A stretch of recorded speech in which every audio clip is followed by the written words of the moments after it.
Bom, boa noite a todos. Bem-vindos a mais uma live, né? A gente sempre se propondo a fazer essas lives para esclarecer algumas dúvidas e que a gente possa discutir aspectos relacionados à assistência, né? Hoje nosso convidado é o Renato Lucas, anestesista, né? Anestesiologista.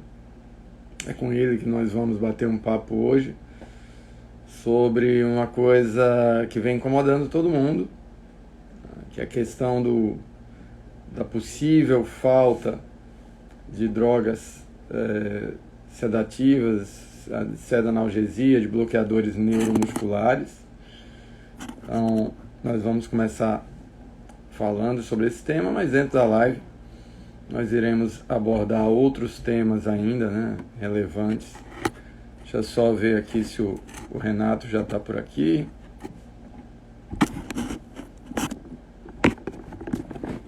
Esperar aguardar o pedido de solicitação aí do Renato para a gente poder começar a nossa discussão. Espero que todos estejam. Acho que o Renato já apareceu por aqui.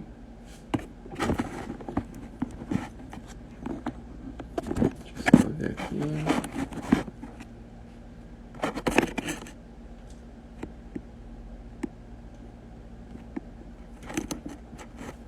Renato aqui para a gente poder começar.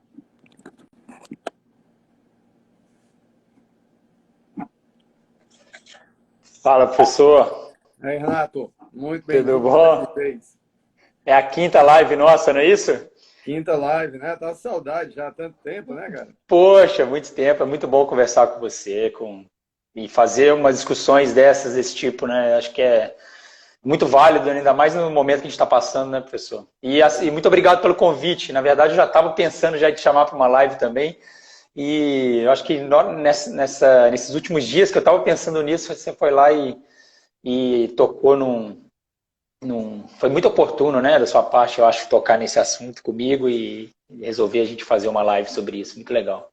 É, é uma preocupação que a gente vem vivendo atualmente. Ninguém melhor do que você para falar sobre isso, né, Renato? Tá, que isso, não. É sempre a tua expertise, né? A tua área de atuação, que você tem desenvolvido muito bem. Eu estou sempre te vendo no Instagram, né? O Stories, vejo o quanto as Eu pessoas também te vejo muito. vejo quantas pessoas te agradecem pelas dicas. Isso é muito bom, cara. Esse tipo de informação, esse tipo de informação, principalmente informação de qualidade, divulgada de uma forma espontânea através de um canal do Instagram, né? Dentro de uma pandemia, num momento tão difícil, com tanta gente ainda com pouca expertise nas UTIs, isso é fantástico, cara, é muito bom. Parabéns pelo teu trabalho. Parabéns você também. Você tem desenvolvido um trabalho fenomenal, fantástico. Eu não sei como que você consegue, né, trabalhar, atuar no dia a dia, na terapia intensiva e fomentar um canal com tanto conhecimento, assim, com tanta informação. Muito legal. Parabéns também, professor. Obrigado. Então vamos lá. Renato, problema que tem afligido todo mundo, né? Nos parece que aí em 20 dias os nossos estoques de kits de intubação, que a gente pode chamar assim, de bloqueadores neuromusculares, algumas drogas usadas na analgesia também já começaram a ficar escassas. Como é que está esse panorama para ti aí, Renato? Ah, professor, isso está muito preocupante, né? Essa notícia saiu hoje, né? Que alguns estados já estão alarmando, decretando isso, e que nos próximos 20 dias pode ser que acabe, né? Pode ser que a gente tenha que intubar os pacientes acordados, né? Agora, sabe-se lá como a gente vai mantê-los, né, em ventilação mecânica dessa forma, né? Isso é desumano, isso é uma coisa absurda, e infelizmente, eu recebo muitos relatos de colegas, assim, relatos muito tristes. Sinto até um peso assim no peito, sabe? Essa semana foi bem ruim, assim, porque eu recebi muitas mensagens de colegas passando muita dificuldade, no manejo desses pacientes, tanto por falta de medicação ou por falta de conhecimento mesmo, né? Porque chega uma hora que você fica numa sinuca de bico, você não sabe o que fazer, né? E realmente passou da hora, né, da gente tentar ajudar de alguma forma, da gente dar esse grito, né? Eu lembro, professor, que nas nossas lives passadas a gente já estava alertando isso já, né? Alertando sobre o consumo exagerado de medicamentos, como a gente pode fazer um desmame adequado da ventilação mecânica e da sedação. A gente fez essas lives, né? É, exatamente. Eu juro para você que eu não esperava ter que fazer uma outra live com você nesse momento que a gente está. Eu esperava que depois de um ano das nossas lives a gente poderia estar falando sobre outras coisas, né? Talvez assim, o que a pandemia nos ensinou, né? O que a gente aprendeu com a pandemia? Só que a gente está aprendendo todos os dias. Agora, eu estou fazendo um trabalho bem árduo na internet com relação à valorização do profissional, né, professor? Eu acho que o que está acontecendo no Brasil é muito grave, mas assim, mas poderia ter sido evitado, sabe? Com uma gestão melhor na área da saúde, uma valorização dos profissionais, porque o que a gente está vendo é o contrário, a gente está da pior guerra sanitária, né? De todos os tempos no Brasil, mas quem são os soldados dessa guerra são os soldados menos experientes, são soldados que não viveram guerra nenhuma, que nunca foram para o campo de batalha, entendeu? Como que a gente vai vencer uma guerra assim, né? E está faltando profissional habilitado? Eu acho que não, sabe, professor? Eu fiz umas contas com os colegas outro dia, pelo menos com relação a médico intensivista, né? Que no Brasil, só pela AMIB, com o título da AMIB, tem mais de 22 mil médicos, né? Ou seja, credenciados para trabalhar com terapia intensiva. E no Brasil são 44 mil leitos de UTI. Então, o problema não é esse. Eu acho que também não falta profissional habilitado para trabalhar com a ventilação mecânica. Eu acho que falta valorização, né? Valorização do profissional de saúde. E outra coisa é a valorização do anestesista e de outras especialidades que podem agregar muito nesse paciente com Covid-19. O que eu vejo é profissionais sem experiência tratando de pacientes muito complicados, complexos, né? E muitas das vezes eles tentam simplificar a situação e simplificando uma ventilação mecânica, fazendo um protocolo generalista para todos os pacientes, a chance de você causar mais mal do que bem é muito maior. E eu penso muito também assim na sedanalgesia. Eu recebo mensagem assim, Renato, estou com fentanil, midazolam e propofol. Como que eu faço sedação nesse paciente? Eu falo, cara, não sei. Eu preciso saber como é que está o paciente, eu preciso saber quais outras drogas está usando, qual o estado dele, como é que ele está acoplado à ventilação mecânica, se ele está tendo dor, como é que é a escala de sedação, como é que é a escala da dor dele. Né? Tem 1000 fatores. É a mesma coisa que perguntar para você, professor. Professor, eu estou com 3 aparelhos de ventilação mecânica aqui, numa UTI, me passa aí como que você faz para ventilar os pacientes, me passa os parâmetros aí, qual que é a PIP que você deixa, qual que é o volume corrente, qual que é como que você faz para titular essa PIP, me dá uma receita de bolo aí para mim.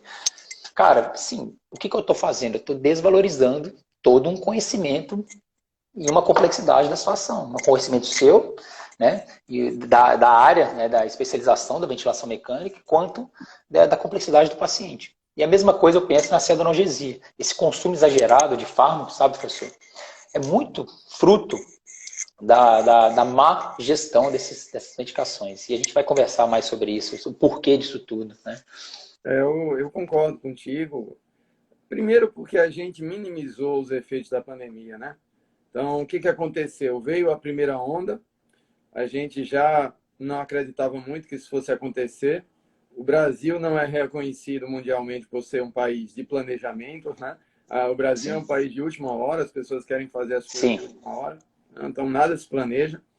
Veio a primeira onda, não se acreditou na intensidade, e quando a coisa chegou, a gente começou de última hora a crescer e a fazer o leito de UTI, como se o leito do UTI por si próprio resolvesse, né? Então, abre leito de UTI, beleza, tal. Deu aquela coisa. Quando a primeira onda arrefeceu, ninguém acreditou que fosse vir outra. E aí desmonta, põe profissional para fora, porque tinham contratado muito, põe para fora. E aí, quando a coisa sobe de novo, você tenta montar também de última hora tudo. Então, é um país que não tem planejamento. Nós não planejamos nada, né? Nada. Nós somos ultimoristas. Na grande maioria das vezes, tem um ditado muito antigo que diz que brasileiro só fecha a porta depois de roubado, né? E eu acho que é isso mesmo. Então, eu acho que sim, esse é um problema. Falta de planejamento, falta de protocolos nos hospitais, falta de um serviço estruturado, porque se você tem um serviço estruturado com protocolos, mesmo diante de uma situação dessa, fica mais fácil que os profissionais pouco experientes sigam os protocolos. Na falta disso, a coisa fica na mão de cada um, e aí é óbvio que isso não vai dar certo. É uma receita fadada a um insucesso, né? Mas vamos lá, Renato. Vamos começar pelo começo. Diante da possibilidade da falta de bloqueador neuromuscular num processo de intubação traqueal, o que se pode fazer? Olha, professor, a gente vai discutir sobre o porquê da escassez de bloqueador muscular também, não vai? Eu posso falar sobre isso depois. Não, tudo bem. Não, assim, a questão é a seguinte, o bloqueador neuromuscular, ele tem suas indicações precisas, né? Isso a gente já discutiu em outra live. Ele diminui mortalidade? Sim, mas quando ele é utilizado de forma correta, quando bem indicado. Teve um colega meu que falou, pô, Renato, você não pode também ficar falando mal do bloqueador muscular porque ele também diminui a mortalidade. Sim, mas toda droga, né, tem suas indicações e quando é mal utilizada causa efeitos colaterais, às vezes catastróficos. Né? Agora, o bloqueador neuromuscular é imprescindível, né, na intubação? Não. A intubação orotraqueal, na verdade, nasotraqueal que seja, a intubação traqueal, ela é facilitada pelo bloqueador neuromuscular.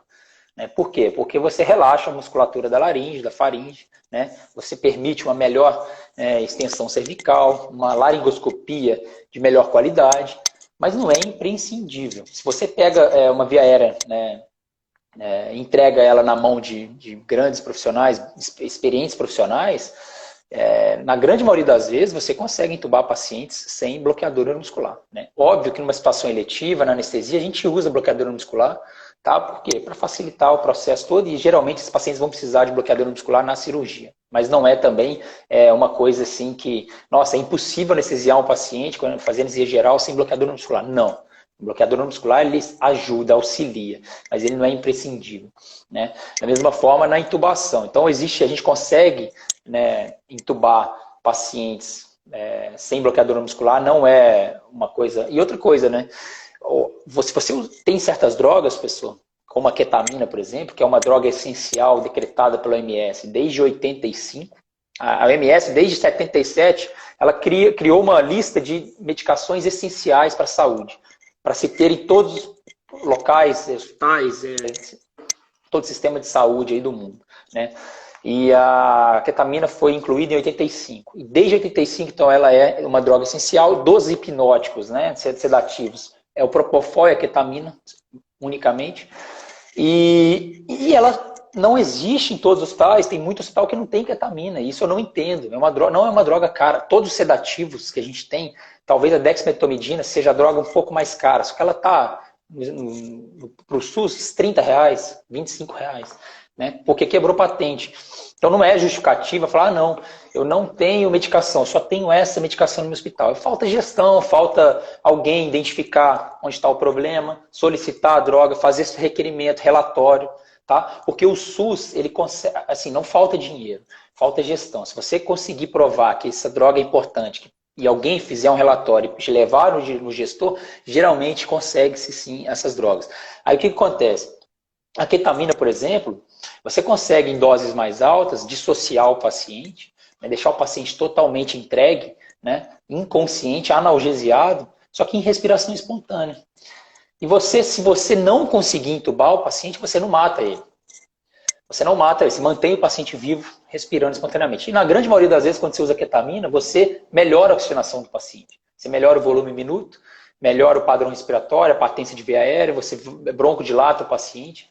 Né? Você não dá relaxamento muscular, então o paciente não tem queda de baixa de língua, queda de genoglosso, relaxamento de genoglosso. Então, você pega uma pessoa inexperiente, por exemplo, dá uma ketamina na mão do médico inexperiente, ensine a administrar ketamina, que não tem maiores segredos, ela não tem dose teto, ela não tem dose letal, muito pouca gente sabe disso. Impressionante. Não existe dose letal da ketamina descrita, nem humanos, nem animal. As doses na bula chegam até 14 miligramas por quilo. Com 2 miligramas por quilo, se dissocia 90% dos pacientes adultos.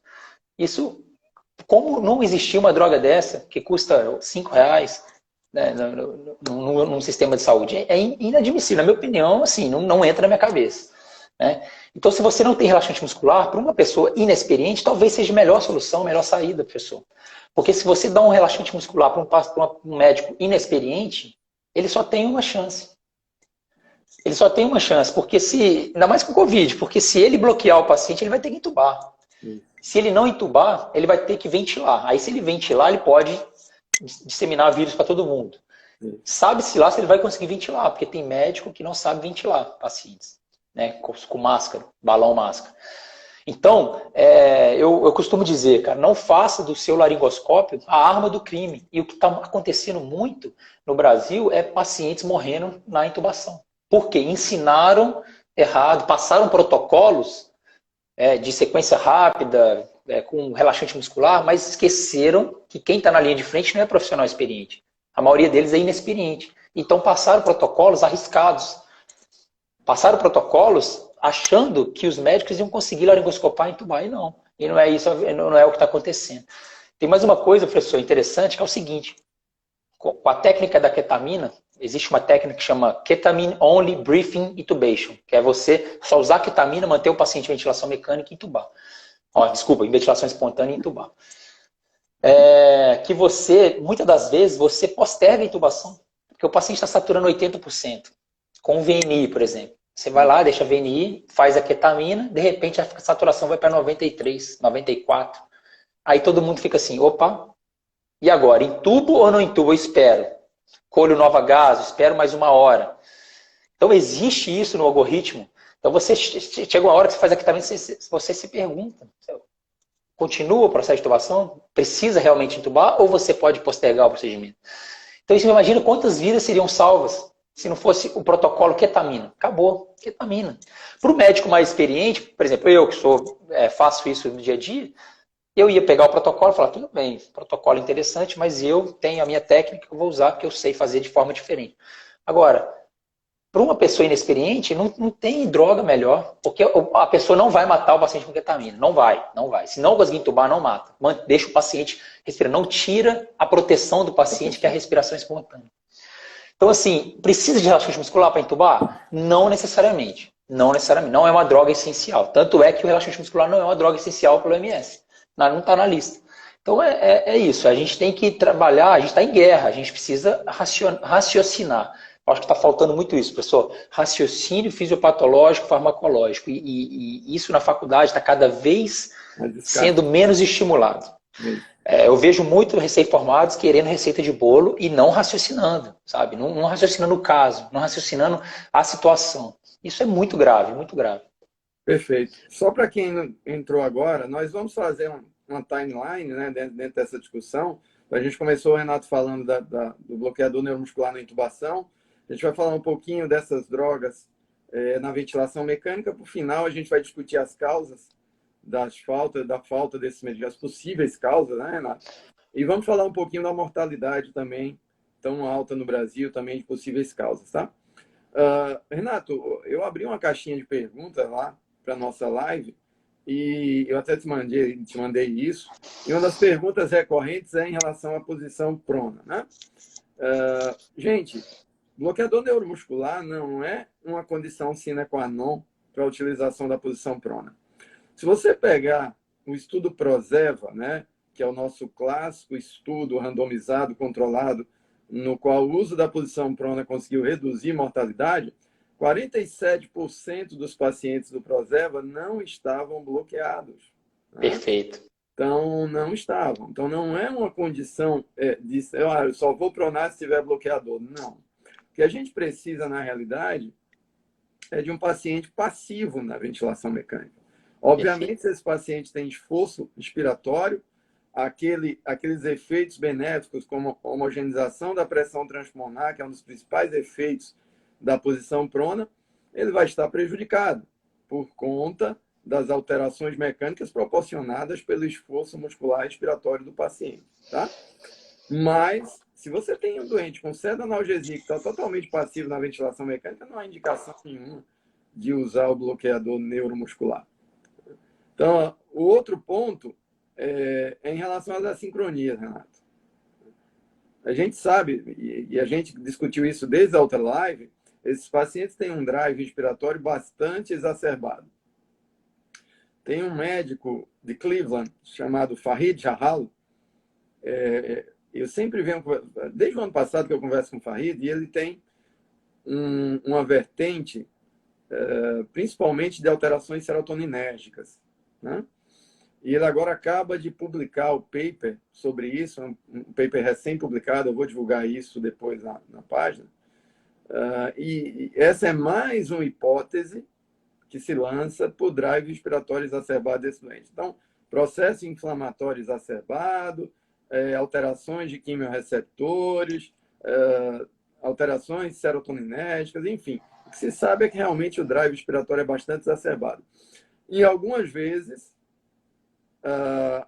a pseudoanalgesia não é capaz de inibir esse drive. Quer seja, e aí vamos porém, quer seja por inexpertise em gerenciar essa pseudoanalgesia multimodal, né? Quer seja realmente porque esse drive, de alguma forma, o paciente não responde, né? Então, na tua experiência, o que é que você tem visto em relação a isso? Nesses pacientes potencialmente assincrônicos, com drive respiratório exacerbado, essa necessidade realmente do bloqueador neuromuscular pode ser para alguns casos, inexpertise. O que é que você tem visto disso, Renato? Professor, fantástico quando você falou da prona, da posição prona e do bloqueador neuromuscular, porque eu recebi mensagem essa semana falando disso. Nossa, estou com um paciente aqui que a gente está sem bloqueador neuromuscular e a gente está precisando pronar, só que a gente não pode pronar porque está sem bloqueador. Eu falei, não é assim, você não precisa bloquear os pacientes para pronar, né? E outra, né? Tem gente que bloqueia os pacientes para pronar sem ajustar a pseudoanalgesia, também tem esse problema, né? E aí o que eu falei com ela? Ela falou, então o que você me sugere? O que eu sugiro é você chamar um anestesista para ele garantir que o paciente pronado vai estar bem anestesiado, vamos dizer assim, para que ele tenha segurança, para que o paciente fique bem acoplado ao respirador, não brigue com o respirador, não tenha extubação acidental, enfim, né, não tenha lesão, né, de posicionamento, enfim. E isso que eu acho que deveria ser feito, professor. Eu costumo dizer que é o seguinte, né, no paciente assincrônico com a ventilação, né, tem que ser feito, tem muita coisa a ser feita antes do bloqueador muscular, tanto da sua parte, com ajustes finos da ventilação mecânica, e isso tem que ser uma conversa, né, entre os especialistas, né, toda hora. O paciente grave tem que ser avaliado de forma multiprofissional, não adianta. Quanto mais grave o paciente, mais a gente precisa de especialistas. É o que a gente não vê na prática. Enfim, aí se você tem um paciente assincrônico, né, primeira coisa que, se você me chamar para avaliar o paciente, eu vou chegar para a primeira coisa que eu vou perguntar, professor, já ajustou a ventilação? Tá difícil? Aí você vai falar assim para mim, Renato, olha, do jeito que está aqui é o que eu consigo fazer. Tudo bem, o paciente tá com gaspe, está com tosse, tá reagindo, está fazendo a sincronia, enfim. Aí eu falo, então tá bom, então eu vou ver o que ele está recebendo, o que eu posso fazer a mais, né, para evitar o bloqueio neuromuscular. Por quê? Porque o bloqueio neuromuscular, a gente sabe das consequências, né, catastróficas que pode causar no paciente a longo prazo, né, e a tolerância que a gente vai falar mais para frente. Então a gente induz tolerância com o bloqueador neuromuscular. Tanto é que tem UTI com 10 leitos gastando 400 ampolas de atracure por semana. Isso é uma coisa inadmissível, na minha opinião, é uma coisa absurda. Mas enfim, agora, professor, se eu já com todas as medicações que eu tenho, né, de preferência com o paciente monitorizado, né, com BIS, com TOF, com tudo que puder ter direito, né, se esse paciente, mesmo assim, fazer a sincronia, a gente trabalhando junto, eu e você, e eu falar, pessoal, olha, já estou suprimindo muito o cérebro desse paciente, já usei todas as medicações que eu estou usando, se eu usar a mais, eu vou começar a causar malefício para o paciente, tipo hipotensão, bradicardia, né? Eu posso começar a ter que aumentar a droga vasoativa demais, né? E isso eu não quero. Então, o que eu vou fazer? Então, vamos curarizar, vamos fazer um bloqueador muscular pelo menor tempo possível, né? Deixar ele curarizado só na posição prona. Quando for tirar da posição prona, a gente desliga o bloqueador muscular, reavalia. E tem que ser esse trabalho o tempo todo. Costumo dizer, professor, que esse paciente ele tem que ser anestesiado, né? Eu vou mais além. O intensivista, a formação do médico intensivista, aquele que fez residência ou pós-graduação em medicina intensiva, é uma formação falha no sentido de que eles não vão no centro cirúrgico, eles não rodam na anestesia. Ao contrário, é verdadeiro. O médico anestesista, na formação da residência de 3 anos, ele roda na UTI. Eu rodei em 8 UTIs em 3 anos. UTI do trauma, UTI da pós-operatória, UTI cardiológica, UTI oncológica, né? Então, UTI do transplante. Então, assim, a gente precisa ter esse conhecimento, né, de paciente crítico, e da mesma forma que o médico intensivista ele tem que ter esse conhecimento de manejo, de sedação, de analgesia, né, de anestesia. Né? Pode fazer uma parte, Renato, só te interrompendo um pouquinho, ver como isso é importante, né? Não é muito a minha área, mas a gente que tem experiência de muito tempo em TI, a gente às vezes dá aquele pitaco, né? Eu cheguei na UTI uma vez, tinha um paciente com bloqueador neuromuscular, hipertenso, né? Hipertenso, pressão sistólica acima de 180, com uso de nipride. E aí eu fui olhar o paciente, fui avaliar o paciente estava com a analgesia desse tamanho, né? E aí eu disse, cara, será que se a gente melhorar essa analgesia, esse paciente não melhora essa hipertensão aí? Mas não deu outra, Renato. É isso aí. Melhorou a analgesia, a pressão arterial caiu, tira o nipride, entendeu? Cara, o que estava acontecendo? O cara estava bloqueado, sem... Acordado. Acordado, exatamente. Entendeu? Então, são essas coisas, né, que a gente vê muitas vezes. Isso é muito grave. Eu publiquei no meu Instagram esses dias, ontem, que foi assim, um assunto muito na verdade, uma coisa bem grave de ser discutida, que a gente precisa discutir sobre isso, sobre uso de relaxante muscular em pacientes não anestesiados, tanto pacientes sem analgesia ou pacientes acordados. Isso é muito grave, isso é triste, isso chega a ser até criminoso, né, do ponto de vista, né, da tamanha crueldade que a gente faz aos pacientes quando os pacientes não estão nem sedados, nem analgesiados. Mas enfim, professor, então, do mesmo modo que você falou que o paciente com pouca analgesia faz hipertensão, o contrário a gente vê muito também. Overdoses e overdoses de medicamentos, né, e fazendo com que o paciente fique chocado, né, tenha hipotensão, aí com noradrenalina, né, a própria noradrenalina é um fator de mau prognóstico no paciente, se você excluir os vieses todos, o próprio uso de noradrenalina, então sim, você começa a causar mais problemas do que, né, benefício para o paciente. Mas o que eu quero dizer é o seguinte, esse paciente que precisa pronar, professor, ele ninguém tem dúvida que ele é um paciente gravíssimo, concorda? Sim, sim. Se ele é um paciente gravíssimo, ele precisa de um especialista em ventilação mecânica, ele precisa de um bom intensivista. Se ele estiver fazendo ciência renal, ele vai precisar de um nefrologista. Se ele tiver com a pneumonia, com a bactéria multiresistente, fazendo febre, vai precisar de um infecto. Se ele tiver com falência hepática, talvez uma hepatologia. Cara, e também um anestesista. Se o médico intensivista não tem experiência em anestesia, ele precisa chamar alguém para ajudar no manejo. Geralmente, professor, a gente consegue ajustar. Geralmente, quando a gente é chamado, a gente ajusta. Várias coisas. É a mesma coisa quando tem alguém, um fisioterapeuta, que está lá na UTI, mas é inexperiente com ventilação mecânica, quando te chamam, com certeza, alguma coisa você consegue fazer para ajudar. Então, eu penso muito nisso. Como o intensivista não tem formação em anestesia, ele não vai para o centro cirúrgico durante a fase de aprendizado dele, ele não sabe infusão, não sabe coisas básicas sobre farmacodinâmica, farmacocinética, sobre infusão contínua de medicamentos, sobre anestesia multimodal, pseudoanalgesia multimodal, dor aguda, manejo de opioide, prevenção de hiperalgesia, de tolerância, de síndrome de abstinência, desmame de sedação. Não sabe, né? Então, a minha opinião é a seguinte, a gente precisa inserir especialistas nesses pacientes graves, a gente precisa inserir mais o anestesista, porque todo hospital tem anestesista.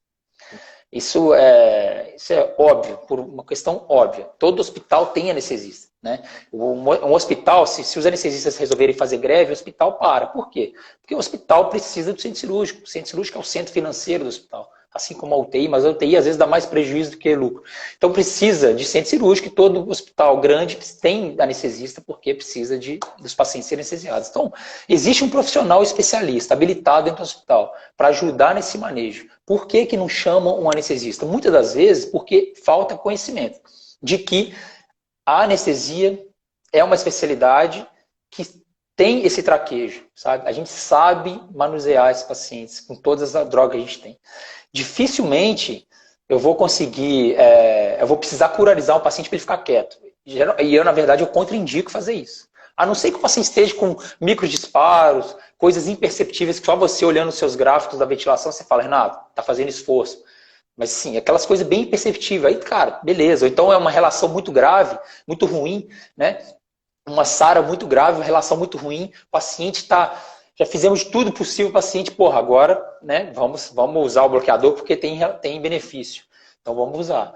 Mas assim, professor, geralmente a gente consegue. E a gente faz anestesia geral para pacientes obesos, para artrodese de coluna, no qual a gente não pode curarizar. Eles usam monitorização, né, com potencial evocado, então tem um neurofisiologista durante a cirurgia, né, ou então uma neurocirurgia que seja, para monitorizar esse paciente por conta de lesão nervosa, né, e a gente não pode usar bloqueador muscular por causa do potencial evocado, motor, né, ele faz estímulos motores no paciente.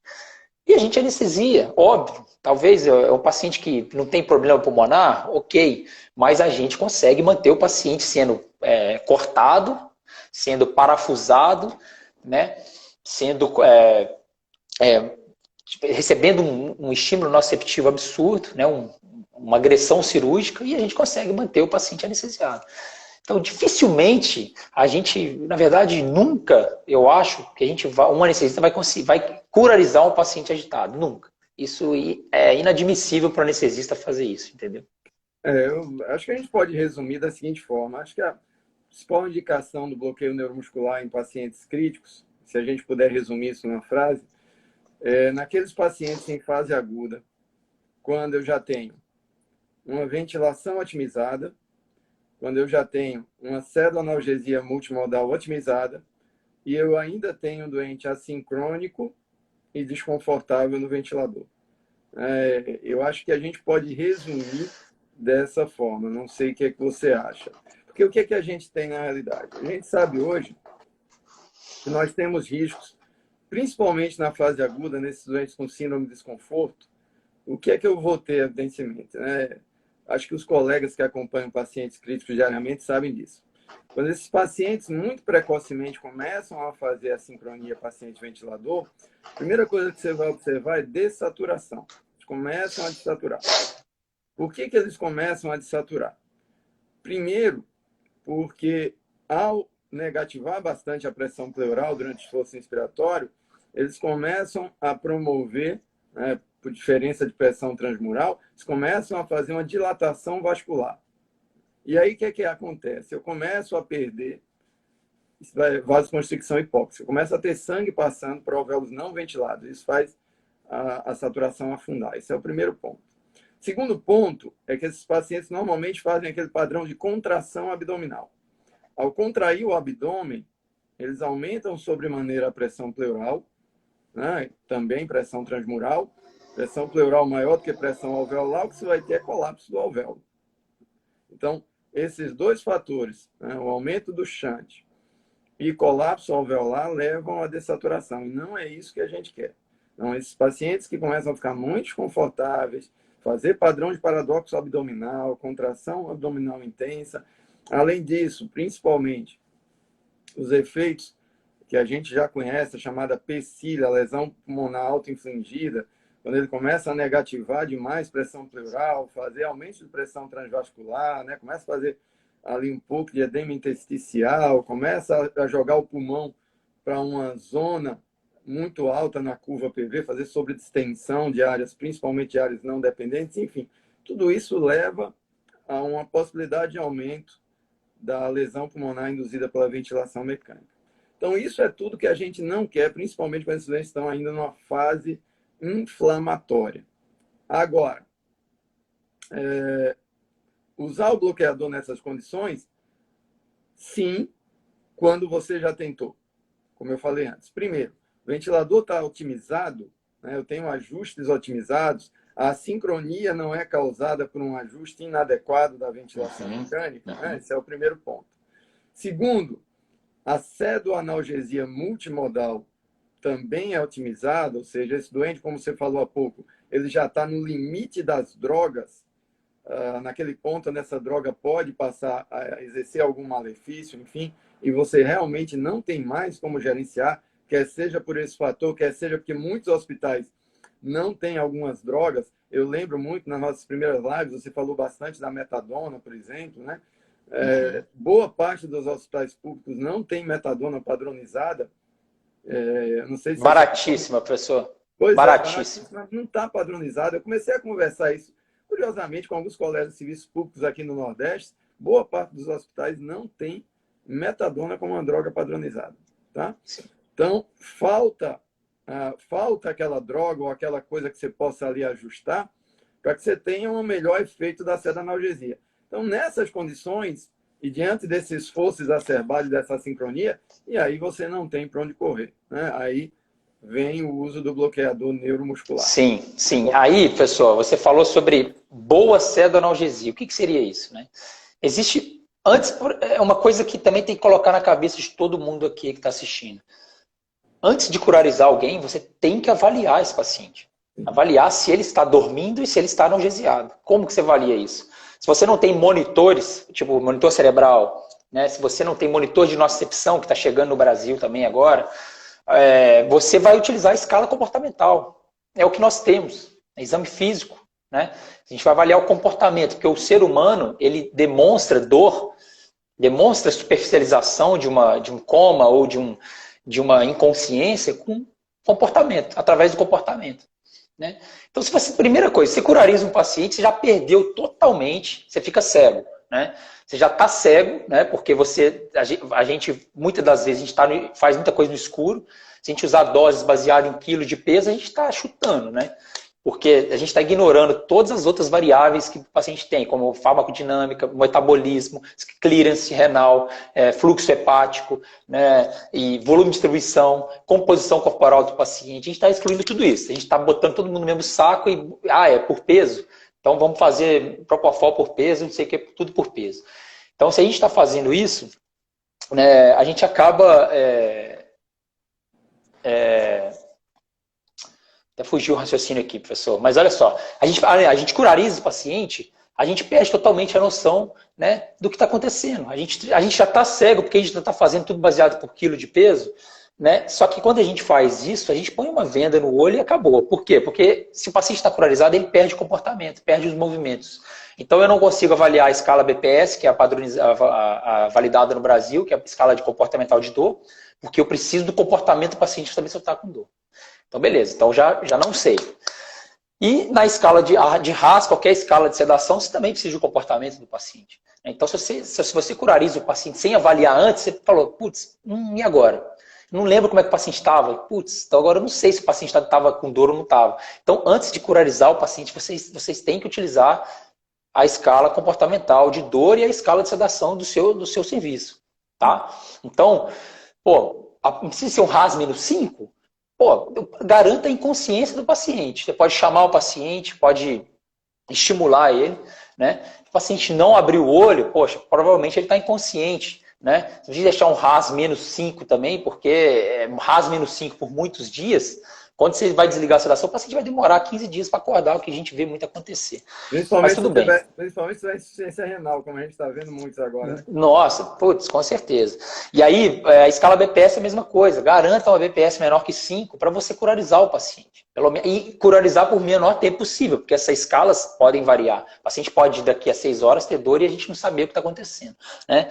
Então, a boa sedanalgesia é através de escalas ou monitores. Então, isso é muito importante. Tá? E o que a gente vê, professor, é o contrário. Eu escutei uma frase recente também que eu fiquei, meu Deus, partiu meu coração. Que uma colega falou assim, Renato, então, os intensivistas têm falado aqui que é uma pena faltar bloqueador muscular porque ele ajuda a acalmar o paciente. Nossa, na hora que ela falou isso, partiu meu coração. Eu falei, cara, não é possível que as pessoas estão usando bloqueador muscular para acalmar os pacientes, entendeu? Ou seja, estão usando bloqueador muscular para combater uma agitação. E a agitação não se combate com bloqueador muscular. A agitação se combate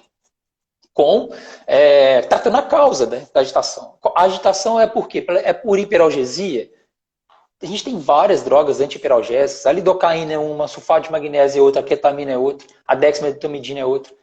Você pode escolher, né? Por quê? Porque é assim de abstinência.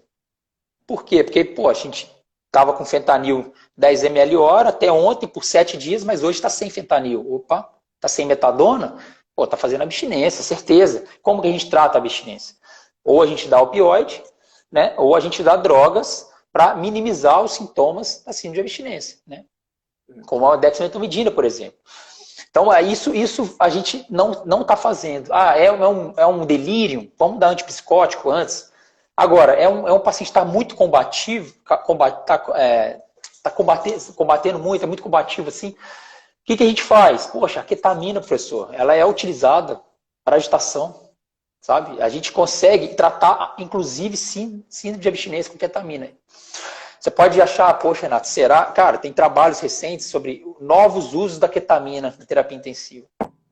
Aqueles usos antigos que as pessoas sabiam na década de 80 e 90, que depois a ketamina foi totalmente colocada em desuso, só que hoje não, hoje está descobrindo as milhares de propriedades da ketamina, antidepressiva, ela é anti-zumbido, existe dose de ketamina que você tira zumbido do paciente, zumbido crônico. Né? E, inclusive para agitação e síndrome de abstinência. Eu tratei uma síndrome de abstinência na unidade de queimados aqui no HC, em Ribeirão. A gente tem uma unidade de queimados muito bacana, muito, muito legal. E tinha um paciente com síndrome de abstinência. O paciente era etilista, estava internado, tinha queimado, estava internado há 3 dias e começou a mudar totalmente o comportamento, ficar agitado, querer ameaçar as pessoas.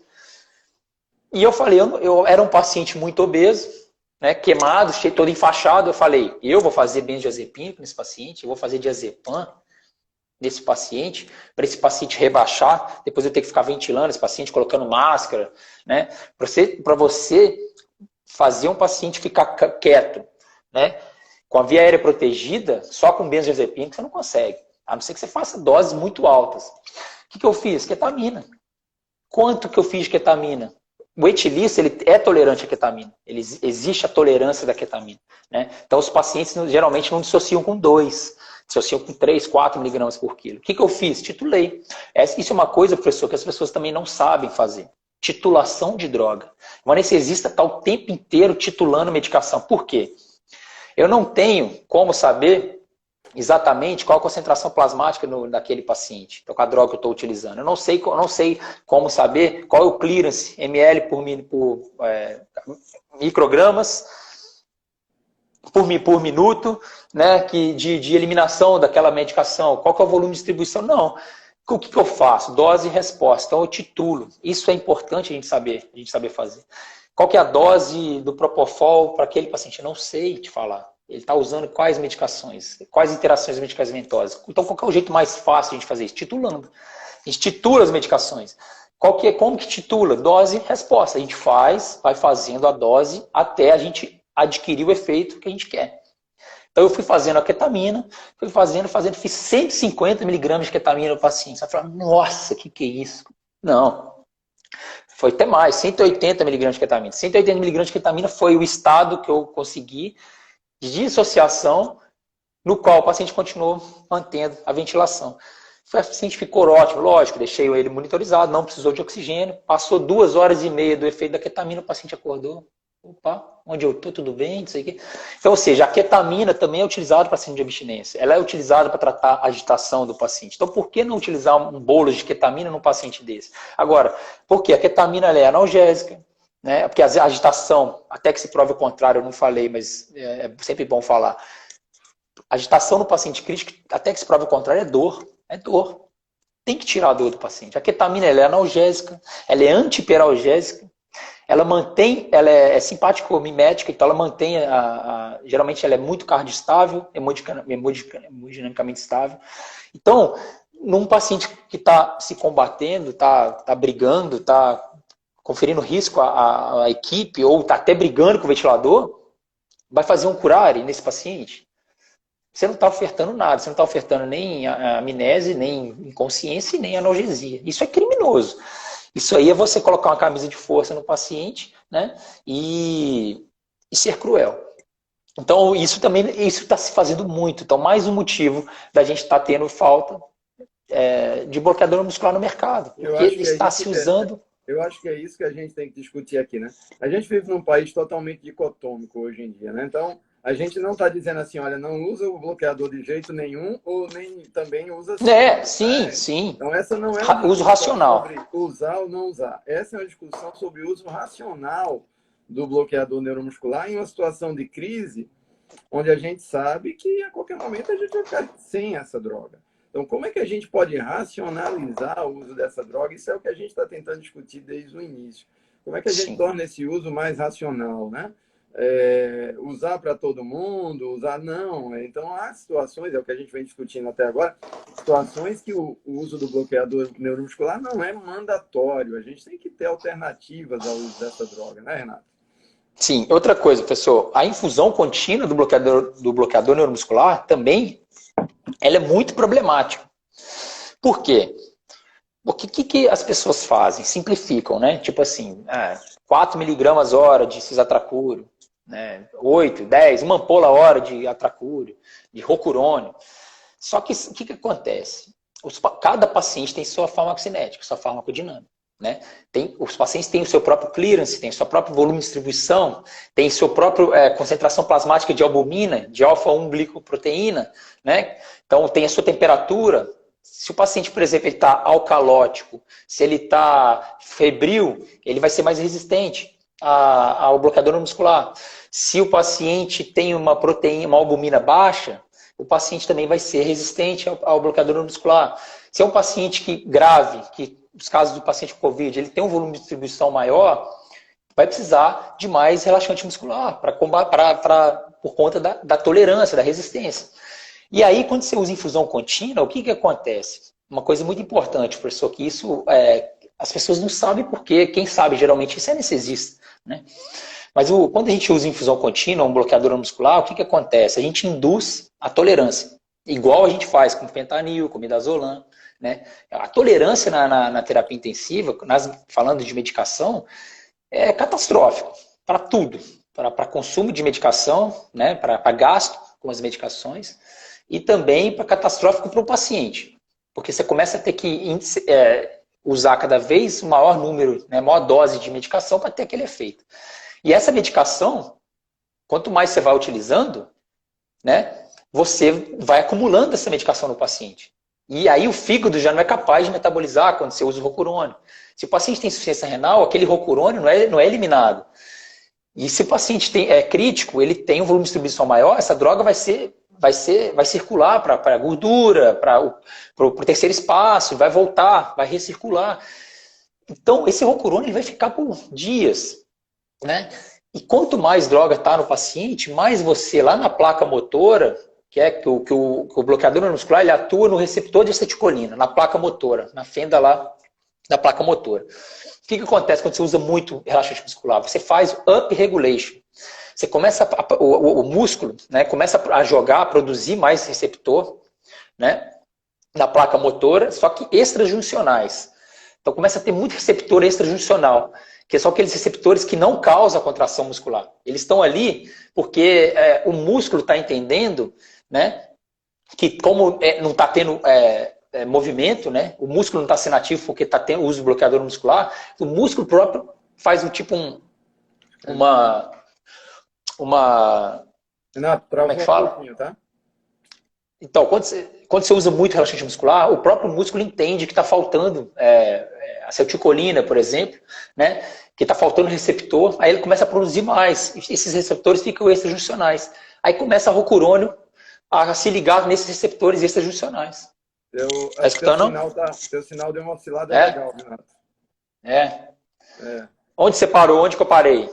Na indução da tolerância.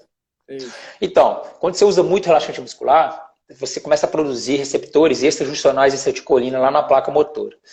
Esses receptores extrajuncionais, eles não são funcionantes, porque eles estão fora, né, da junção. E aí o que acontece?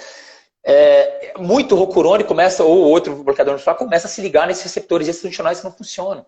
Né? Então você precisa cada vez mais de rocurone ou de outro bloqueador muscular para conseguir ter rocurone se ligando nos receptores de acetilcolinas juncionais. E aí você começa a induzir tolerância, cara, porque você começa a ter que usar cada vez mais rocurone, mais relaxante muscular. E fora que o paciente já crítico já tem mais resistência ao bloqueador muscular por conta das outras coisas que eu te falei, da farmacocinética, farmacodinâmica do paciente. Então o que acontece, professor? Você vai começar a usar 400 ampolas de Atracura por semana numa UTI, entendeu? 500. E fora isso, não só isso, né? Obviamente, a indicação restrita não está sendo respeitada, então as pessoas estão tratando a agitação com bloqueador muscular. O próprio intensivista ou o médico da UTI, ele não intuba o paciente já pensando na extubação, que é uma coisa interessante, que vocês da ventilação mecânica, eu tenho certeza que vocês estão o tempo todo tentando melhorar o parâmetro, pensando em cada vez a gente tentar tirar o paciente da dependência total da ventilação mecânica. O anestesista faz isso com as drogas. A gente quer que o paciente cada vez mais fique menos dependente do fentanil, do midazolam, de todas essas drogas. Então, quando a gente intuba, a gente já está pensando na extubação. Opa, eu quero desmamar mais rápido essas drogas. Então, a gente não pode usar monoterapia no paciente sedado, analgesiado, nem dupla terapia. Um paciente grave, professor, quanto maior o número de classes de medicações, melhor, mais um tratamento mais adequado a gente consegue conferir. Né? Um paciente com ciência cardíaca, classe funcional com 4, né? Ele não toma só uma digoxina, ele toma várias medicações, com mecanismo de ação diferente, com a dose menor para ter menos efeito colateral, a mesma coisa. E aí eu vejo muito que midazolam e fentanil só. Isso causa muito efeito colateral, muita tolerância, muita hiperalgesia, e aí o paciente começa a agitar pela hiperalgesia. Aí o que eles fazem? Bloqueador muscular. Em vez de eles corrigirem o problema com a da pseudoanalgesia, porque o próprio médico induz a agitação no paciente, seja por abstinência, por dor, por hiperalgesia, né, por uso maciço de benzodiazepínico, causando delírio, enfim. E aí ele vai e trata a agitação, ele não previne a agitação, ele trata a agitação com bloqueador muscular. Então, é complicado. Então, o uso do bloqueador muscular, além de estar sendo muito alto, por ser mal indicado, também o médico está induzindo muita tolerância nos pacientes. Aí usa cada vez mais bloqueador muscular, mais e mais, aí acaba. E quando acaba, você fala, poxa, acabou porque é pandemia, tem muito Covid, né, muito paciente. Não, o número de leitos UTI não duplicou, né, em um ano. Né? O número de pacientes graves em terapia intensiva no Brasil pode ter aumentado, mas não aumentou o suficiente para a gente ter um déficit de bloqueador muscular aí no mercado. Aumentou, a gente tem esse déficit de bloqueador muscular justamente porque o médico está usando o bloqueador muscular de forma inadequada, na minha opinião. Renato, eu vejo muita gente perguntando aí sobre sulfato de magnésio. Já vi várias perguntas aqui. Pode dizer alguma coisa disso? Bom, sulfato de magnésio é uma droga excelente. Né? Assim, tem vários benefícios, né? Tanto na anestesia hoje, na anestesia multimodal. Por quê? Porque ela é uma droga, é uma medicação antihiperalgésica também. Ela inibe NMDA, que é o que faz parte da fisiopatologia da hiperalgesia. Ele tem uma ação analgésica, né? Aditiva, vamos dizer assim. Então você consegue ter um pouco de sinergismo aí na analgesia, você consegue potencializar a analgesia com magnésio. Tá? O magnésio ele potencializa também o relaxante muscular, então você consegue diminuir a tolerância, né, dos bloqueadores musculares, consegue diminuir o uso, né, do bloqueador muscular, economizar o bloqueador muscular com o uso do magnésio associado. O magnésio também ele é broncodilatador, né? Ele também, cara, assim, ele pode ser usado também como uma droga para prevenção também de hiperalgesia, para desmamar, ajudar no desmame do opioide. Então, só que assim, você não pode usar para sempre. Eu falo com todo mundo, você tem que minimizar o uso dos sedativos, né, das medicações, fazer um rodízio. Não dá para você deixar lidocaína 10 dias no paciente, sulfato de magnésio 10 dias, propofol 10 dias, fentanil 10 dias, midazolam 10 dias. As pessoas perguntam até quanto tempo eu posso usar o midazolam. Não sei. né? Não tem trabalho sobre isso e nem vai ter. Cada paciente é de um jeito. Então, assim, quanto menos a gente usar a medicação, mais a gente dá chance para o paciente eliminar mais rápido ela. Então, você vai rodiziando, aí passou 3 dias, o paciente já eliminou aquilo tudo de midazolam, reintroduz, se você quiser. E você vai fazendo esse jogo, porque ninguém consegue. Porque, assim, professor, é simples. Você administra uma medicação, não tem uma torneirinha lá do outro lado para eliminar exatamente o que você está fazendo depois de 2 horas. Não. A medicação que você está infundindo, ela vai passar por vários processos até ser eliminada e muitas das vezes o processo de metabolismo, de metabólitos ativos, de eliminação de metabólitos ativos, isso tudo está muito comprometido no paciente grave. Então tem isso também, sabe? Então quanto mais a gente minimizar as medicações, o uso delas, melhor. Então, não dá para a gente olhar, chegar na UTI e ver um paciente com midazolam e fentanil por 9 dias. Isso não entra na minha cabeça, não dá para a gente fazer assim. Lógico. Outro problema sério que nós temos visto, né, é a associação do curare com o corticoide, né? E aí a gente... Miopatia, nossa, aí acaba com a vida do paciente. Então, professor, você vê imagens de pessoas, pacientes saindo da UTI, assim, praticamente sem andar, de cadeira de roda, não conseguem ficar nem em pé, sabe? E por que a gente não vê isso tão comum, não é tão comum de ver, outros pacientes ficam 2 meses, 3 meses na UTI, né? Por exemplo, porque no COVID, por eles agitarem mais, por o médico estar induzindo mais tolerância, hiperalgesia, por o médico estar usando mais bloqueador muscular e mais corticoide, né? É isso que a gente está vendo. Então, as miopatias graves, pacientes precisando reaprender a andar, né? Muitas das vezes, eu não sei qual vai ser a sequela disso, por quanto tempo, né? Isso é muito grave, é um problema grave de saúde pública que a gente está vivendo. Saiu um paper agora recente falando sobre essas sequelas, né? Na população de estudos dele, após primeiro ponto de corte, 3 meses após alta hospitalar, os pacientes têm aí um teste simples, que é o teste de caminhada de 6 minutos. A grande maioria dos pacientes, em média, né, a distância percorrida a partir da distância prevista foi só de 80%. Então, são doenças com severos déficits funcionais, né, que a gente tem. Pacientes pós-Covid são verdadeiros sequelados de guerra, né? Sim. Uma coisa que eu costumo dizer é o seguinte, a gente precisa ter... a gente não consegue aqui, professor, liberar no final da live um protocolo, assim, pra gente, olha, agora vai mudar a vida de vocês. O protocolo existe, mas o protocolo existe também para ser quebrado, quando a gente precisa. Né? Quando a gente tem um paciente grave, precisa de raciocínio, cara, putz, olha, esse é um paciente que a gente vai ter que extrapolar para quebrar protocolo. Não vai ter jeito. E para quebrar um protocolo, a gente precisa de gente especialista. A gente precisa de gente que entende, pessoas que entendem que tem certas situações, sinucas de bico, que a gente não tem como, ou que o protocolo não chega a contemplar esses pacientes. Né? Então, o que eu acho que a gente tem que fazer? Primeiro, ensinar os intensivistas, né, os médicos, né, estou falando da minha parte, né, ensinar eles princípios básicos das medicações, princípios básicos, né, dos efeitos colaterais que eles causam, né, princípios básicos de titulação de droga, de efeito-resposta, dose-resposta, né, de metabolização, de clearance, de bloqueador neuromuscular, indicações, como fazer para avaliar uma dor, implementar uma dor como quinto sinal vital numa UTI. Né? A gente precisa ensinar os médicos intensivistas a monitorizar melhor os pacientes. O TOF, que eu não acabei não falando, que é um monitor de relaxamento muscular, para a gente avaliar o grau de relaxamento muscular com o uso dos bloqueadores musculares, é um aparelhinho. Cara, você vai perguntar o preço, eu não sei te falar o preço, mas não é uma coisa absurda, porque o quanto você vai economizar de relaxante muscular é absurdo. Porque como a gente não sabe quanto de rocurônio está ali circulando no paciente, quanto de rocurônio está ali ligado na placa, no receptor, quanto de receptor extrajuncional o paciente produziu, quanto de rocurônio vai ser eliminado, a gente precisa monitorizar. Monitorizando o paciente, a gente consegue racionalizar muito mais fácil as drogas, a gente consegue economizar. Tem esse detalhe também, professor, que é importante a gente dizer. É como se você utilizasse um aparelho de ventilação mecânica sem saber quanto você está ofertando de oxigênio. Sabe? Por quê?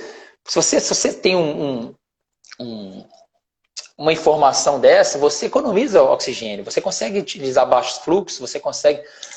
É a mesma coisa quando a gente monitoriza bem o paciente. Então, a gente consegue racionalizar melhor as medicações. Então, investir em monitorização é super importante. A gente gasta um pouco mais de dinheiro agora, mas a gente economiza muito lá na frente.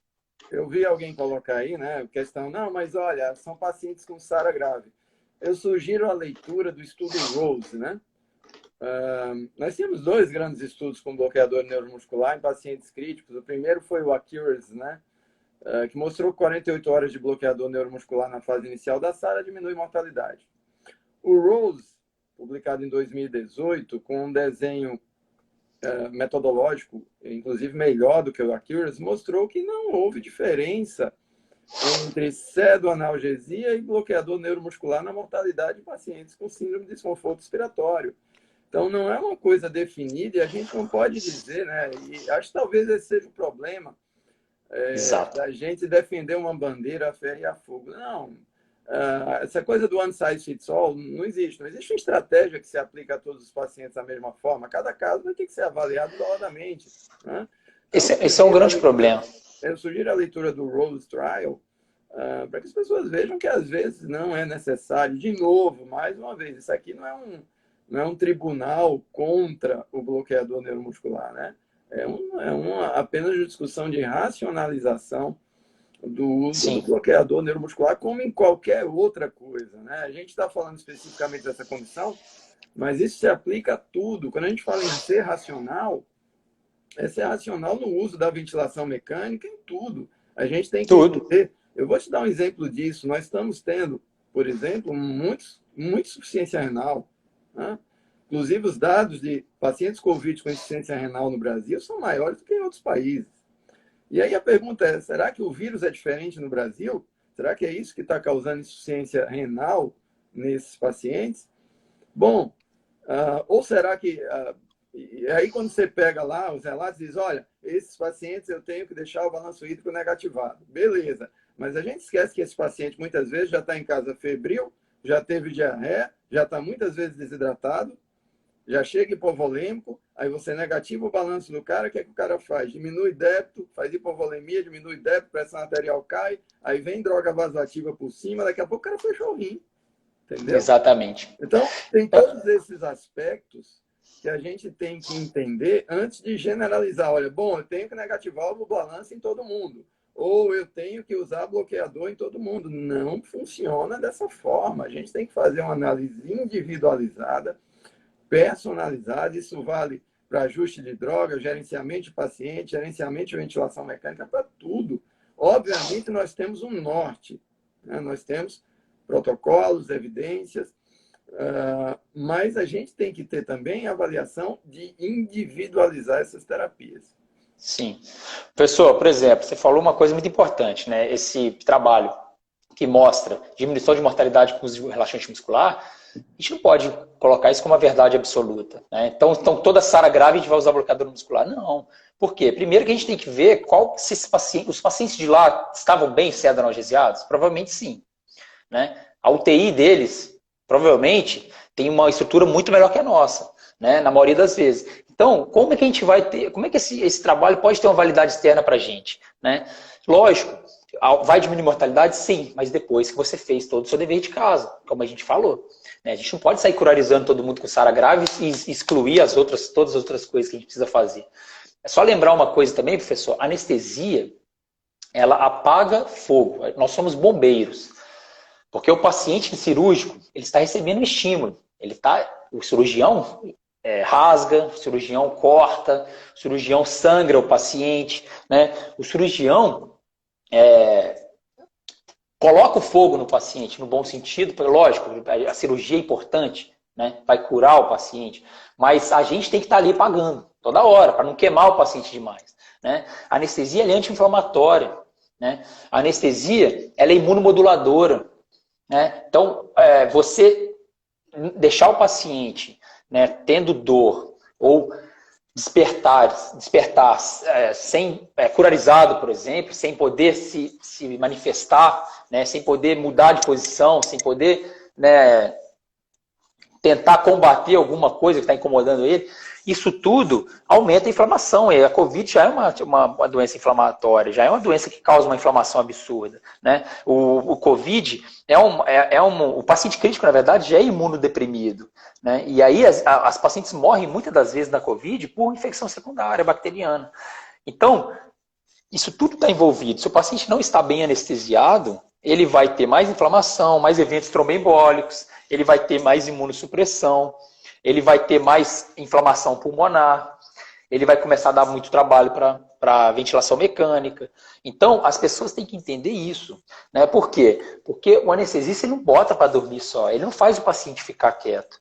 Né? O paciente bem anestesiado, ele está protegido, ele está com imunoproteção, ele está com a proteção contra a inflamação, contra eventos tromboembólicos. Né? É o nosso papel fazer isso, é defender o paciente de uma agressão. Então a gente precisa colocar isso na cabeça. Né? Não é só, não, o paciente está parado, bem, então está ótimo. Não. Então a SARA talvez, a gente vai conseguir beneficiar o paciente com SARA, com bloqueador muscular, sim. Mas se o paciente estiver bem anestesiado, se estiver bem... sendo bem com uma estratégia de ventilação mecânica adequada, se ele tiver com uma boa, por exemplo, estabilidade hemodinâmica, bem perfundido, né, com uma proteção cerebral adequada. Então, senão, não adianta, não é o bloqueador muscular sozinho que vai salvar a vida do paciente. Exatamente. É a mesma coisa, eu vi pessoas colocando aí a associação do fisioterapeuta com o médico no ajuste da analgesia, isso é o que a gente faz hoje mesmo.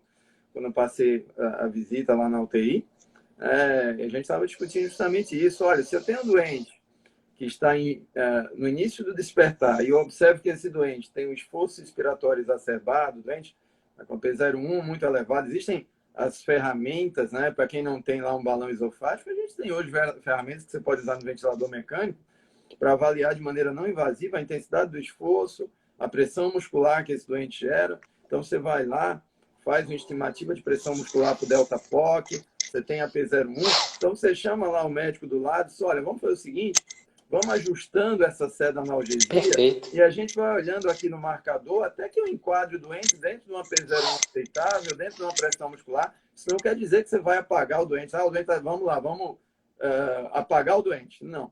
A gente sabe, né, que os efeitos deletérios da pseudoanalgesia na função muscular diafragmática, na disfunção muscular, principalmente quando usado em altas doses, da ventilação mecânica controlada, 16 horas de ventilação mecânica controlada atrofiam o diafragma. Então, você não precisa roubar totalmente o estímulo respiratório do doente, basta ajustar essa droga com os marcadores que você tem na beira-leito para permitir que esse doente tenha um esforço espontâneo mantido, mas não exacerbado, né? Isso é uma coisa que os dois fazem ali, o médico, o fisioterapeuta, no beira-leito, vamos fazendo, vamos ajustando e vamos olhando aqui. É esse o sentido do trabalho interdisciplinar. Né? Eu gosto sempre de frisar isso, não é multi, eu não gosto da palavra multi, Renato. Multi parece um monte de gente que está dispersa ali. Verdade.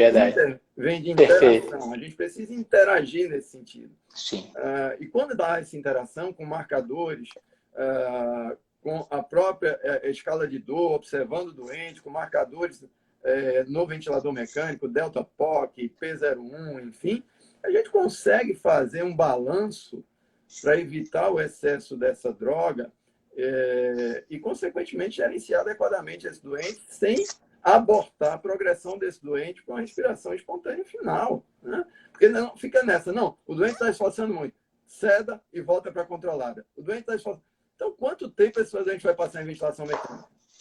Né? E aí o doente faz o quê? O doente, ventilação mecânica prolongada, pega PAD e olha o prognóstico. Saiu o trabalho recente. Pacientes com Covid têm até 2 vezes mais risco de pneumonia associada à ventilação mecânica que doentes não Covid. Então, esse é um problema. Então, é aquela coisa, a gente não pode ser de extremos. Nem tão rápido que comprometa a segurança do doente, né? Porque agora também inventaram uma tal de intubação cowboy, sabe? Que tipo assim, arranca o tubo do doente, vamos ver o que é que dá. Né? Pelo amor de Deus. Ou também deixar esse doente aí 20 dias. Eu já ouvi de gente dizer, não, mas 7 dias para intubar doente não dá. Essa doença tem que ser 14 dias. Então você já está condenando o doente a ficar aí pelo menos 14 dias em situação e ganhar uma traqueostomia, né? Pois é. Então, Professor, são você essas falou... coisas que a gente tem que aprender a individualizar. Sim, essa interdisciplinaridade é muito interessante e é muito gostosa de realizar. É muito bom quando a gente consegue junto e caminhar junto, ter esse raciocínio junto. A gente aprende muito um com o outro e o benefício do paciente é nítido. Não precisa nem de fazer trabalho sobre isso. A gente percebe na prática o benefício. E outra coisa interessante, um grande erro também, o paciente agitou. Primeiro que não tentam diagnosticar o motivo da agitação. Sim, né? é E aí eles reintroduzem a sedação que já estava. Né? Ou seja, o paciente ficou dias metabolizando aquela medicação, o médico conferiu, né, induziu tolerância por dias naquele paciente. Quando o paciente começou a se desvincular daquela medicação, aí você vai lá e dá aquela cacetada de novo, e em bolos altos, altas doses, em infusões rápidas, também induz uma tolerância aguda. E aí, você, como o paciente vai estar resistente já a essa sedação que você já estava usando, você vai ter que usar doses maiores. Aí você induz tolerância, hiperalgesia, aí fica aquela coisa. Então, uma dica que eu dou para vocês também. Se vai precisar voltar à sedação, volte com outra sedação. Esquece aquela que você estava usando, porque aquela você já despertou o paciente. O paciente agitou com aquelas duas sedações. Se você voltar com a mesma e depois desligar 2, 3 dias depois, a chance do paciente agitar é alta se você não prevenir a agitação dele ou não tentar entender o porquê que ele está agitando. Então, você tem que trocar. Troca. Dá chance para o paciente continuar eliminando aquelas medicações que ele estava utilizando. Isso também, esse jogo tem que ser feito o tempo todo. Não dá para a gente deixar o paciente lá, Deus dará, né, com midazolam, fentanil, qualquer outra droga que seja, por 28 dias. Não dá, isso não tem como. E outra coisa, né? Eu falo sempre isso, falo para minha equipe aqui, ó, tem uma coisa tão simples de fazer, que pode parecer uma bobagem, mas muitas vezes faz muita diferença. Esses doentes, quando acordam, quando despertam, eles têm amnésia, na maioria das vezes, algum grau de amnésia. Então, eles não sabem onde é que estão. Eles estão com um agente agressor, que é o próprio tubo endotraqueal, né? Eles estão em alguns locais contidos no leito, né? Que dá uma sensação claustrofóbica enorme. Horrível. Tudo barulho. Isso, né? O cara não lembra o que é que foi fazer ali, na maioria das vezes ele não está lembrado.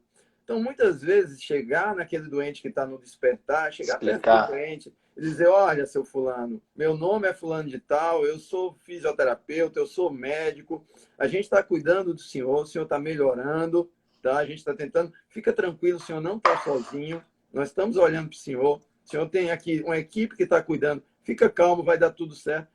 Gente, isso faz diferença. Tá? Humanização. Humanização é chegar, o paciente precisa ser localizado, ele precisa entender o que é que está acontecendo. É fato, ele está no ambiente hostil. Ô, professor, você falou uma coisa fantástica. Ninguém dá atenção para o cara, ele está sozinho, imagina. Sim. Então são coisas, muitas vezes, que a gente não se liga, sabe? E que fazem toda a diferença. Quer ver? Vou te dar um exemplo, né? Nós anestesistas, estubamos pacientes todos os dias, né? Lógico que pacientes que ficam entubados, geralmente 8 horas, 6, 3 horas, enfim. Né? Só que às vezes tem pacientes que já tomam um monte de remédio, são pacientes graves, são pacientes usuários de droga, então tem pacientes com chance maior de agitar, né? de ter um despertar difícil, né? Mas enfim, né? O que acontece? Nós temos a obrigação, o dever de despertar o paciente, não acordar o paciente, despertar, tem que despertar suave. Né? Eu estubo os meus pacientes todos assim, igual você falou. Eu deixo ele acordar, explico o que está acontecendo, porque é a mesma coisa no pós-anestesia geral, o paciente, na hora que ele abre o olho, ele não sabe que ele está acordando da anestesia, que acabou de operar. Demora um tempo até o paciente se localizar. Né? E tem muito residente de anestesia que fica batendo no paciente, fulano, o paciente abre o olho e vai lá e pum. Né? Aí o paciente agita, satura, ou então abre o olho e fica querendo pular do leito. Na UTI eu vejo muito isso também. Eu já cansei de levar pacientes graves, pós-cirurgia cardíaca, entubados, mas assim, analgesiados, sabe, professor? Sem estar anestesiado. Aí ou o fisioterapeuta já está sabendo, porque eu tento falar antes, ou eu chego, passo o caso, o fisioterapeuta fala, olha, ele já está em espontânea, estava em suporte, parâmetros mínimos, ele já está consciente, ele sabe onde ele está, né? Aí chega o que acontece, ele dá aquela dormidinha, aí vem alguém e começa a amarrar o paciente, sabe? Então assim, e aí o paciente, ele começa a agitar de novo. Então a agitação, uma das causas da agitação é essa, você não saber despertar o paciente. Bater no paciente, não se apresentar, não explicar para ele o que está acontecendo. E aí você, muitas das vezes, tem falha de extubação, falha de desmame de sedação por conta disso. Parabéns aí, essa sacada foi bem legal e a gente precisa estimular isso mais. Renato, para a gente concluir, a gente já vai aí, passa rápido, 1h15 de live, né? Nossa, passa muito rápido. Renato, mortalidade em pacientes mecanicamente ventilados no Brasil, né? 80% em média.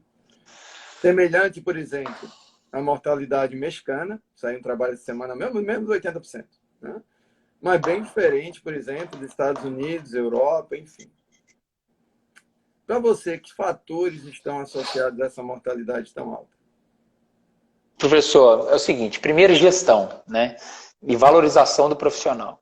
Né? Eu já escutei uma vez, há 6 anos atrás, eu estava no hospital e fui reclamar com um gestor, diretor clínico do hospital que eu trabalhava, em Minas, porque eu levava os pacientes traumatizados, com faca, tiro, né? Ficava 8 horas em sala com cirurgiões lá, estabilizando o paciente grave, levava na UTI, recém-formado, recebendo o paciente, que não sabia manusear nem droga vasoativa, sabe?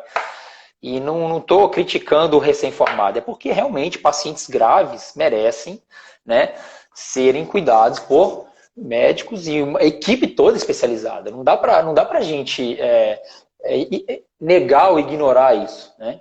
São pacientes que exigem, né, uma boa formação, um grande conhecimento, né, experiência. Então, o que está acontecendo? Quem está na linha de frente são soldados inexperientes, são pessoas que não têm experiência alguma nesses pacientes. Né?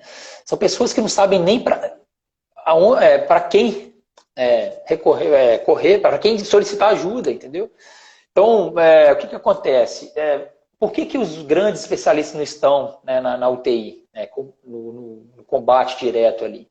Porque, primeiro, falta valorização. Então, por exemplo, um especialista em ventilação mecânica, fisioterapeuta, por exemplo, ele não pode, cara, ganhar a mesma coisa que um fisioterapeuta que não é especialista em ventilação mecânica. Ele tem que ser convocado, a gente está numa guerra, né? Tem que ter uma convocação. Se alistou no exército, tem que convocar você, cara. E como que convoca você? Te oferecendo condições de trabalho e um bom salário para você falar, putz, tudo bem, eu vou lá trabalhar. Ah, a gente está numa guerra, a gente precisa ser solidário. Tá, tudo bem, mas ao mesmo tempo a gente tem medo dessa doença, a gente vai se expor, a gente não quer levar para casa o vírus. Tem várias coisas a serem discutidas. Mas o que eu acho? A valorização, remunerar bem o profissional é você reconhecer o trabalho dele, os estudos, o tempo que ele ficou estudando, é você valorizar o quanto esse profissional pode ser útil, o quanto ele pode salvar vidas, o quanto ele pode ser econômico para a instituição. Né?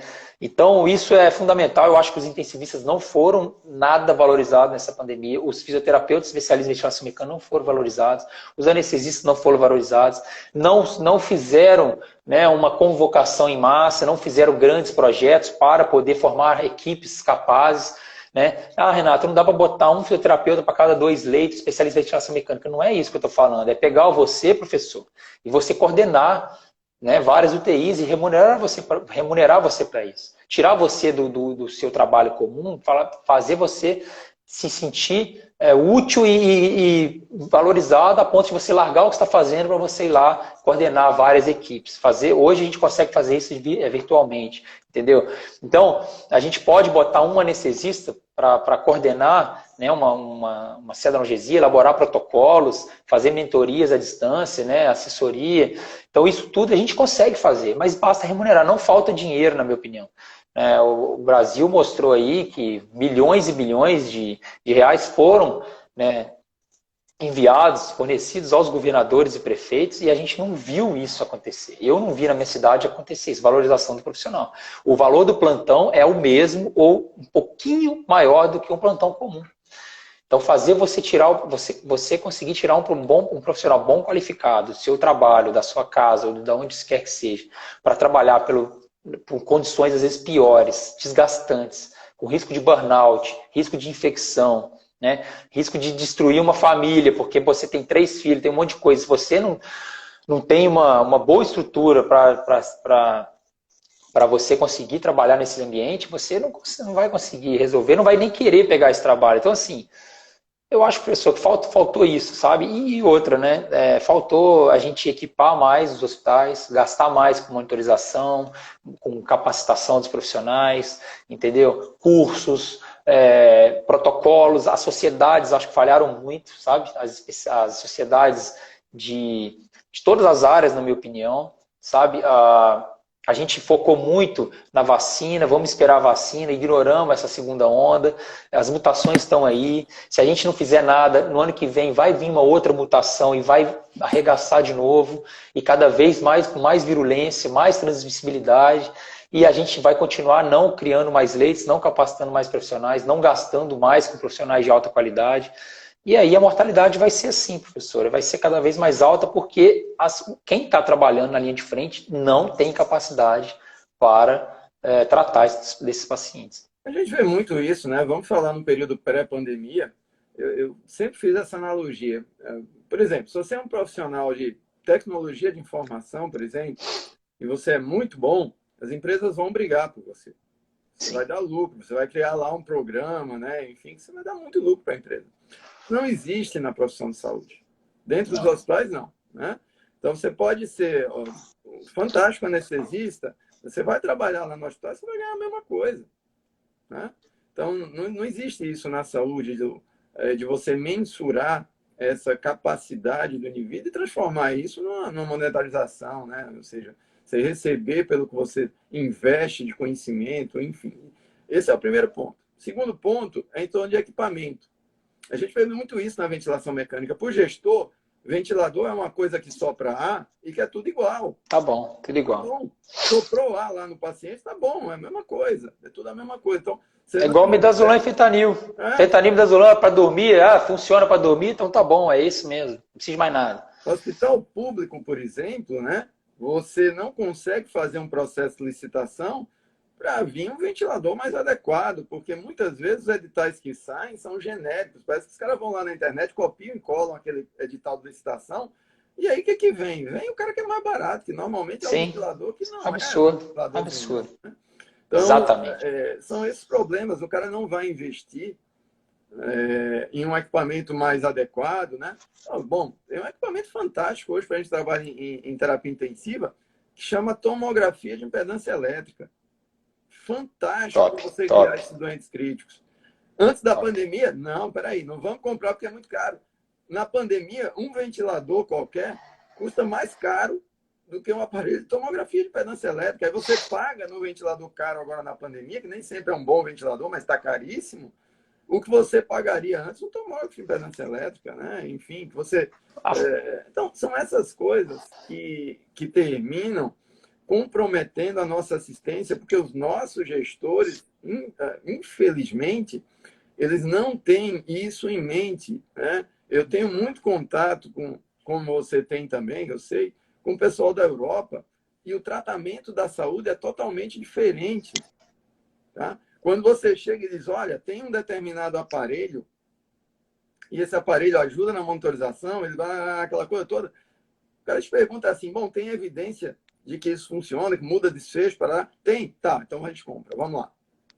No Brasil, o gestor do hospital particular diz, o plano de saúde paga? Ah, não paga não, então não vou comprar isso não. Tá? Não, então pergunta assim, professor, pergunta assim, altera a mortalidade? Mas não é só isso, não é só a mortalidade que a gente tem que avaliar, né? Por exemplo, o sensor de bis, né? A fita de bis custa menos de R$100, R$100. Pode ficar aí, recomenda ficar 24 horas, mas você consegue usar por 3 dias. E a empresa, ela fornece o aparelho. Você só precisa comprar as fitas. Então, se você olha a quantidade de remédios, de fármacos que você poderia economizar se você utilizando o BIS, porque você aí consegue fornecer o que o cérebro daquele paciente está pedindo. Você individualiza o cérebro daquele paciente. Você individualiza a farmacocinética do paciente. Então, você dá o que o paciente precisa. Sem monitor de BIS, a gente venda os olhos e faz Propofol 4 mg quilo hora, entendeu? E aí o que acontece? Quantas ampolas de Propofol vai gastar ao longo de 15 dias? Não, mas aí a fita de bis de R$100, porque o gestor, olha, uma fita de bis R$ 100, você está brincando comigo, né? E aí é o que a gente vê, né? E o TOF é a mesma coisa, o aparelhinho de TOF deve custar R$ 15 mil, mas é um aparelho que você usa em todos os pacientes. Um aparelho, você vai passando, você usa, vai passando e você vai ver o grau de relaxamento muscular dos pacientes. Só aí, né, de farmacoeconomia, falando, que o gestor também vê muito isso. Professor, a dexmedetomidina custa R$ 20, nossa. Mas na década de 90, já tem trabalhos mostrando que a dexmedetomidina já reduziu o consumo não só de fármacos, de opioide, por exemplo, e de midazolam, de benzodiazepina, como reduzir o tempo de ventilação mecânica. E, por exemplo, um dia de ventilação mecânica reduzida é mais de $3.000 que você economiza por paciente. Então, é gestão também, né? É valorizar o que é bom, né? Ou então escutar um especialista, né? Muitas das vezes o gestor também vai comprar bomba de infusão, vai comprar fármaco, vai comprar isso aqui, não solicita a opinião do especialista do hospital. Simplesmente compra o que... colocar aqui, questão de licitação, não é direcionar a licitação, mas você pode fazer uma licitação para que venha um ventilador que tenha mais... Você pode falar na licitação, você precisa de um modo bilível, por exemplo, precisa de um ventilador que tenha um modo bilível, porque minha população precisa ter uma população de pacientes... Aí só tem um desses, tem vários ventiladores, mas tira daquela coisa de vir um ventilador, por exemplo, agora na pandemia tem ventilador que nem modo CPAP tem, o cara tem PCV, VCV e PSV, né? Tem uns que nem modo PSV tem. Então não é você direcionar a licitação, mas é você fazer uma ventilação adequada para o perfil de pacientes do teu serviço. Tem diferenças técnicas entre ventilador, não é tudo igual, tá? Não é. Então, tem uma coisa chamada laudo técnico. Quando mesmo você fazer uma licitação, você pode, num laudo técnico, por algum fator, tem ventiladores que têm problemas técnicos importantes e que podem justificar a não utilização daquele ventilador. Tudo isso faz parte de um processo licitatório. Sim, com certeza. O que não dá é para você... A gente viveu aí nos anos 2000, né? Uma pandemia de compra dos Inter 5, daqueles ventiladores da internet. Sim. Que não tinham sequer monitor gráfico. Mas tem. Então, como é que você faz hoje ventilação mecânica sem olhar para o monitor gráfico? Sem entender de assincronia paciente-ventilador? Isso ainda tem muito no Brasil, mas era mais barato. Professor, mas então, você está falando de um ventilador que não te dá análise nenhuma, não te dá gráfico? Não dá. É a mesma coisa, mas é a mesma coisa você fazer uma certa analgesia e não ter monitor, a mesma coisa. Você faz no achismo, porque você não tem como avaliar. Né? Você não tem um BI, você não tem um TOF, você não tem uma bomba de infusão alvo controlado, com modelo farmacocinético, que pelo menos tenta mimetizar um pouco aquele perfil de paciente. Cara, tudo cego. Então, é difícil. Acho que tudo isso é um processo, eu não sei, sinceramente, Renato. Eu não sei se depois dessa pandemia a gente vai fazer algum grau de reflexão ou se continua tudo a mesma coisa. Toca o bonde, né? E espera aí vir outras... Mas, professor, vou falar com você um negócio. Nesses primeiros 6 meses da pandemia, né, de março até junho, a gente fez muita live, teve muita, não estou falando só a gente não, mas sim, teve muitas lives, muita discussão, o mundo inteiro discutindo, o Brasil, várias webinars, mas muita coisa. Todo mundo tentando ajudar de alguma forma cientificamente, né, com alguma coisa. E assim, a gente não viu mudança. E a gente tá na pior fase depois de um ano, entendeu? Então, eu acho, é sombrio o negócio. Se as entidades médicas, né, não escutar esse grito, que a gente o nosso grito aqui é pequeno, né? Mas se essas entidades médicas não derem o grito, não escutarem, não ecoarem esse grito, a gente não vai ter mudança não, na minha opinião. Eu acho que vai continuar igual. É uma gestão burra, sabe? Desculpa a palavra, mas é uma gestão burra, porque você põe na linha de frente médicos e fisioterapeutas sem experiência alguma, você não só está matando mais pessoas, mas você está também causando um prejuízo econômico para o hospital, para a instituição absurdo. Está rasgando dinheiro, né? Em vez de ser o contrário. É muito triste que a gente está vivendo, muito triste mesmo. E França, né? A França entrou em lockdown já com uma possível terceira onda, né? Então a gente não vai se livrar disso nem tão cedo. Na Europa estão falando de terceira onda. Só para falar um pouquinho de lockdown, professor, tem muita gente, eu não vou entrar no mérito, tem muita gente que é a favor, tem muita gente que é contra, sem falar da parte econômica, mas falando de virologia, eu li um texto aqui fantástico, que é um pouco assustador, né? Que acontece? Quando a gente faz muito lockdown, restringe muito a população, a gente dá margem para cepas mais virulentas dominarem, porque a gente deixa de deixar circulando cepas poucos virulentas, como o primeiro coronavírus, que não, até então não atingia os jovens, né? Atingia só os idosos, obesos, enfim. Então a gente restringindo a população, o que acontece? Essas cepas mais virulentas, elas se multiplicam. Multiplica, é o que está acontecendo com a P1 no Brasil, o que está acontecendo com a cepa do Reino Unido, com a da África do Sul. E aí a gente vai ter, se a gente continuar, né, se a vacina, tem que rezar para a vacina ser eficaz, mas eu não sei se essas novas cepas, essas mutações que estão surgindo, se a vacina, por exemplo, da Fiocruz vai resolver, se a da Coronavac, aí o que acontece? Se a gente continuar fazendo a mesma coisa que a gente está fazendo, a chance de vir a terceira onda é muito grande. Então está na hora da gente repensar várias coisas. Será que esse lockdown realmente funciona? Ou a gente tem que investir mais em tratamento? Então, já que se a gente ficar restringindo a população e a gente vai dar margem para cepas mais virulentas surgirem cada vez mais, vamos então investir em tratamento, né? Em melhor tratamento e tô falando a nível hospitalar, que é a nossa praia, né? Porque ficar do jeito que está não dá. Alguma coisa tem que ser feita, professor. Não dá para utilizar essa estratégia que a gente utilizou no ano passado de estratégias não farmacológicas de restrição, né, de circulação de pessoas e não melhorar a estrutura. E isso não resolver, esperando vacina, porque a gente não sabe se a vacina também vai ser capaz de imunizar a gente com essas cepas novas, essas mutações. Não sei. Eu acho que basicamente, Renato, a gente tem um problema sério, né? Questão cultural, de populacional mesmo. As pessoas, na realidade, as pessoas subestimaram o poder da pandemia, né? A gente vê muito isso é muito frequente, as pessoas não se previnem, enfim. Eu acho que é muita coisa que leva a isso. Do ponto de vista hospitalar, eu acho que o problema realmente é um problema de gestão. E não sei se isso vai ser resolvido nem a curto nem a médio, muito a longo prazo. Eu acho que é cultural. O Brasil tem muito esse perfil cultural, tá? A gente tem que entender. Eu acho que agora a gente está no olho do furacão.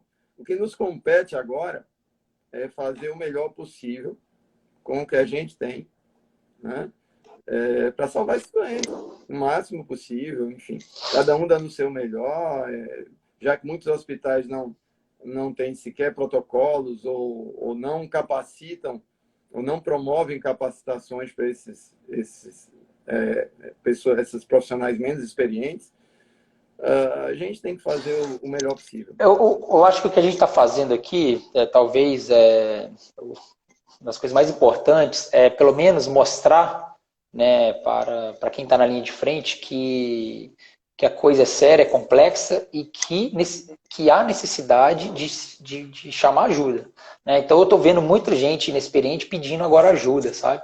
Até então, provavelmente, né, eles não estavam reconhecendo, né, que existia algo a mais a se fazer. Então quando a gente começa a alertar que, olha, né, o bloqueador muscular de excesso não pode, tem restrição, a ventilação mecânica necessita de um especialista, isso aqui, essas pessoas inexperientes, elas começam pelo menos a reconhecer a sua dificuldade, reconhecer que há coisas melhores a se fazer e começa a correr atrás, ou de aprender, ou de solicitar ajuda. Então isso talvez seja o início, né, de tudo. Vamos ver, tomara que os gestores aí possam também acordar um pouco para isso tudo que está acontecendo. Eu acho que grande parte da responsabilidade é deles também. Enfim, vamos rezar. Tem que tentar continuar fazendo nosso trabalho. Estourado, né?